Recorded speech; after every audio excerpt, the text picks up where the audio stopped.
जयशंकर भोपालपल्ली जिले के महादेवपुर में पुलिस और आरटीओ हुक्काम ने मुश्तरका तौर पर खुसूसी गाड़ियों की जांच मुहिम चलाई।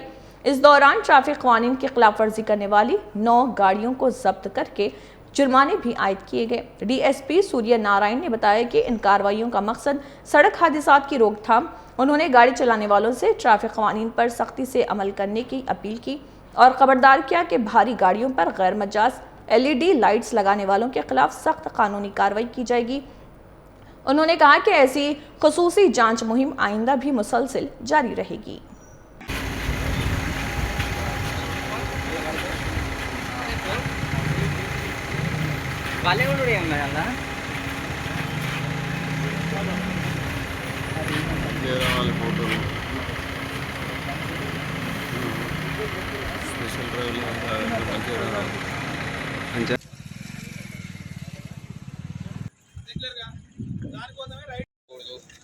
తాగి వాహనాలు నడపకూడదు, వెనకోడు ముందోడు ఇద్దరు కూర్చుంటే ఇద్దరు తలకాయలకి హెల్మెట్లు పెట్టుకోవాలి.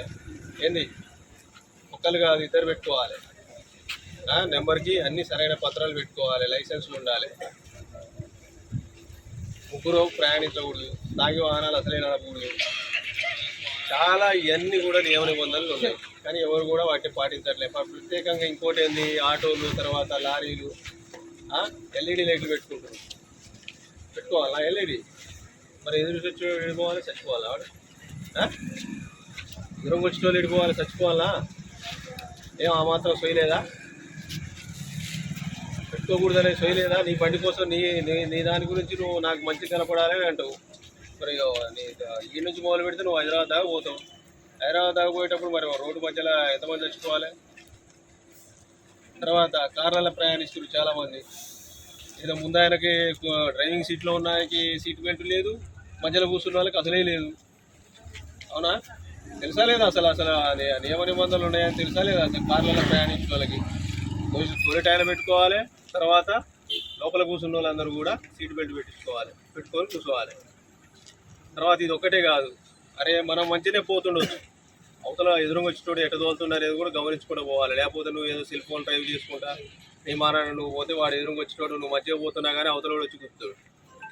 అందుకోసమే రోడ్డు మీద ప్రయాణం చేసేటప్పుడు డిఫెన్సివ్ డ్రైవింగ్ టెక్నిక్ అనేది చూసుకొని పోవాలి. అర్థమైందా? మనం పోతూనే ఉన్నాం, మన ఎదురుగా వచ్చేటోడు మంచిగానే వస్తుందా లేట్లేదా? నువ్వు మంచిగా జాగ్రత్తతో నువ్వు ప్రయాణం చేస్తే తప్పించుకోవడానికి అవకాశం ఉంటుంది. అంతేగాని నువ్వు పోతే ప్రమాదానికి ఆస్కారం ఉంటుంది. తర్వాత బాధపడేది ఎవరు? మీ కుటుంబం బాధపడుతుంది. అంతేనా? యాక్సిడెంట్లు అయితే ఎవరు? కాలు చెయ్యి ఇరుగుతుంది, ప్రాణాలు పోతాయి.